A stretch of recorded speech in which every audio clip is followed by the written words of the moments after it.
Did Willow honestly think she could just slip off her wedding ring, walk away from Drew, and not face a catastrophic reckoning?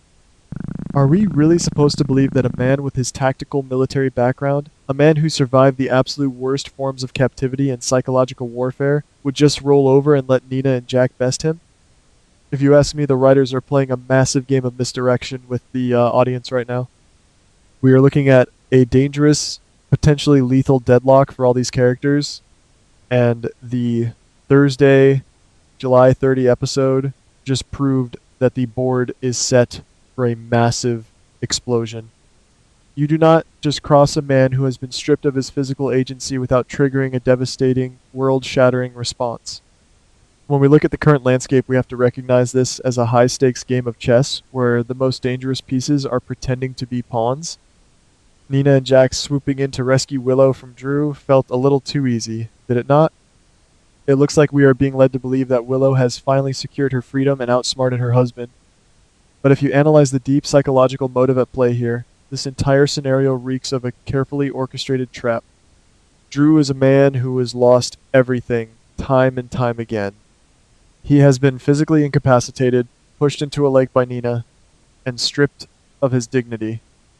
Yet, his mind remains as sharp as a scalpel. I strongly suspect that Drew deliberately allowed Willow to believe she had won this battle.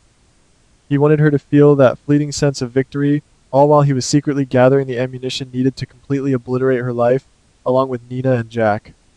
Think deeply about the reaction we saw when Willow took off her wedding ring. A normal husband, especially one who has been as possessive, intense, and controlling as Drew lately, would have erupted in a fit of rage, desperation, or violent anger. Instead, his reaction was chillingly subdued and quiet.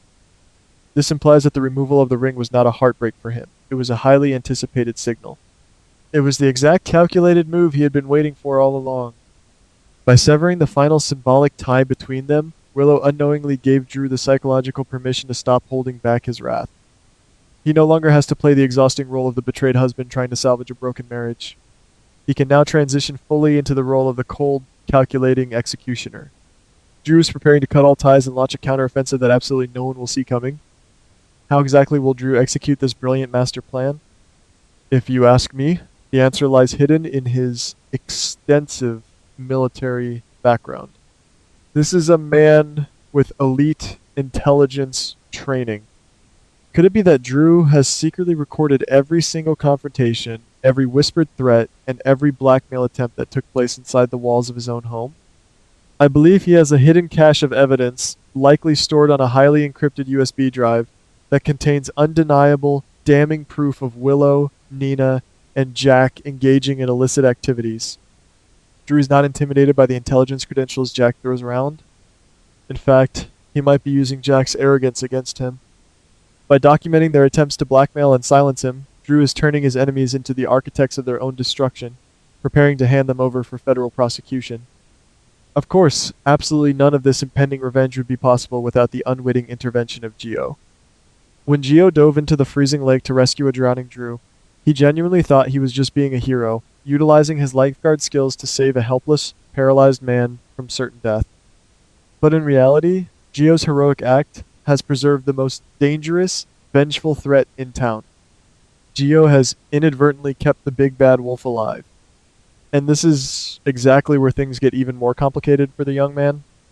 I predict that Geo will soon discover that Drew is hiding a secret far more terrifying than anyone realizes. As Geo spends more time around the estate, he might stumble upon the hidden surveillance files or overhear a sinister conversation that completely shatters his innocent worldview, plunging him directly into the chaotic, deadly crossfire of this escalating war. Now, let us turn our analytical attention to the highly enigmatic Jack.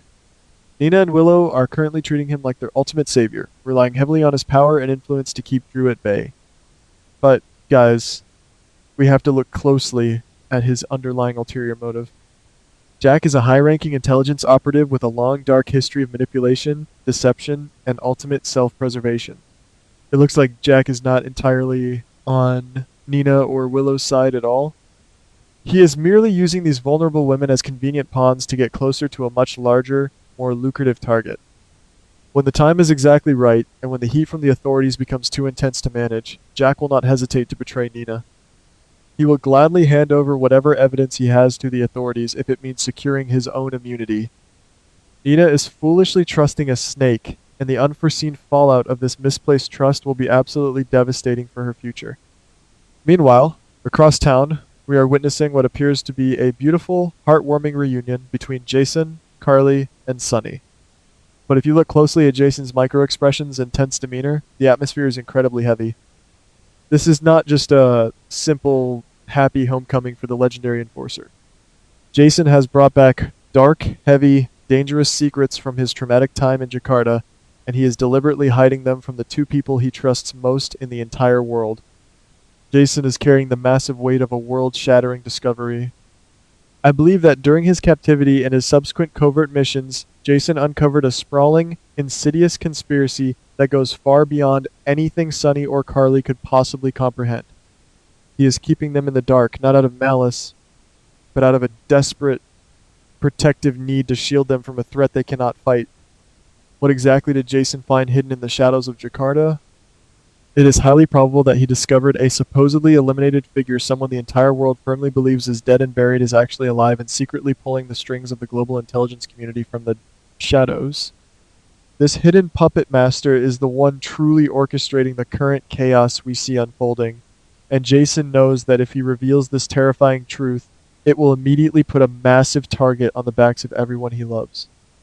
The shattered trust between Jason, Sunny, and Carly will become a major, heartbreaking focal point as Sunny inevitably begins to suspect that his former right-hand man is lying to his face. Jason's silence is a ticking time bomb, and it is directly connected to the very same intelligence corruption that Jack is currently navigating. This massive web of secrets brings us to a seemingly innocent subplot that I believe actually holds the crucial key to the entire mystery: Danny and Charlotte's upcoming trip to the remote Egret Island. On a drama like this, a trip for two inquisitive teenagers is never just a simple vacation. It is a deliberate narrative device designed to uncover deeply hidden truths. I strongly suspect that while exploring the isolated island, these two teenagers will accidentally stumble upon a critical piece of evidence, perhaps a hidden safe house, a buried flash drive, or even a mysterious, dangerous person in hiding who is directly linked to the massive conspiracy Jason uncovered in Jakarta. This accidental, terrifying discovery will thrust Danny and Charlotte into immense, life-threatening danger, forcing Jason to completely abandon his hopes of a quiet life and plunge headfirst into a new, deadly investigation. So, how will this incredibly complex puzzle all play out in the coming weeks? Let us break this down into two distinct, highly plausible possibilities. In scenario A, Drew executes his master plan flawlessly and without mercy. He waits for the absolute perfect moment, perhaps a highly publicized public event or a critical corporate board meeting, to unveil the damning contents of his hidden USB drive. But Drew's psychological warfare dictates that he will not target Willow first. That would be too easy. Instead, he will aim his first lethal, destructive strike directly at Nina. By exposing Nina's crimes and having her publicly arrested and humiliated, Drew will force Willow to watch her beloved mother be completely destroyed, rendering Willow completely powerless to stop it. This systematic takedown will subsequently expose Jack's deep corruption, triggering a massive federal investigation that inevitably intersects with Jason's hidden secrets from Jakarta, pulling Jason directly into the war to protect his family from the explosive collateral damage. Alternatively, we absolutely must consider the equally dangerous scenario B. In scenario B, Jack anticipates Drew's betrayal before it even happens. Jack, utilizing his vast, unparalleled intelligence network, realizes that Drew has been secretly recording them all along and decides to launch a ruthless preemptive strike. Jack betrays Nina first, framing her and Drew for a much larger international conspiracy in order to completely clear his own name and secure his freedom. However, Jack's brilliant plan is unexpectedly derailed when Danny and Charlotte find the missing link hidden on Egret Island. The undeniable evidence the teenagers uncover proves that Jack is actually working directly for the hidden puppet master Jason discovered in Jakarta. This terrifying revelation forces Jason to step out of the shadows, confront Jack directly, and ultimately leave his family behind once again to dismantle the rogue faction before they can silence Danny and Charlotte forever. Both of these intense scenarios highlight a deeply tragic, heartbreaking reality for Jason. He returned home with the genuine, pure intention of leaving the dangerous mob life behind forever and finally being a present, loving father for Danny. But the dark sins of the intelligence world and the rapidly escalating war between Drew, Nina, and Jack simply will not allow him to rest in peace. The cruel irony is that, in his desperate, misguided attempt to protect Danny by hiding the terrifying truth about Jakarta, Jason is actually leaving his own son completely vulnerable to the hidden dangers lurking on Egret Island. The psychological toll this massive deception will take on Jason, Carly, and Sonny will be immense and long lasting, as they all painfully realize that the ghosts of the past are never truly buried in this town. Ultimately, the entire landscape of our favorite show is shifting dangerously beneath our feet. We are being intentionally led to believe that Willow has finally escaped her nightmare, that Jack is a reliable, trustworthy ally, and that Jason is home for good to live a peaceful life. But if you ask me, these are absolutely nothing more than comforting, temporary illusions designed to blind us to the impending carnage. Drew is quietly, methodically sharpening his knives in the dark, preparing to unleash a massive storm of vengeance that will prioritize Nina's absolute destruction over Willow's freedom. Meanwhile, the dark secrets of Jakarta and the terrifying discoveries awaiting the teenagers on Egret Island threaten to drag Jason right back into the very darkness he fought so incredibly hard to escape. I cannot say for certain who will be left standing when the dust finally settles, but I can confidently predict that the upcoming battles will leave everyone forever changed, with alliances permanently broken, dark secrets exposed, and countless lives hanging precariously in the balance.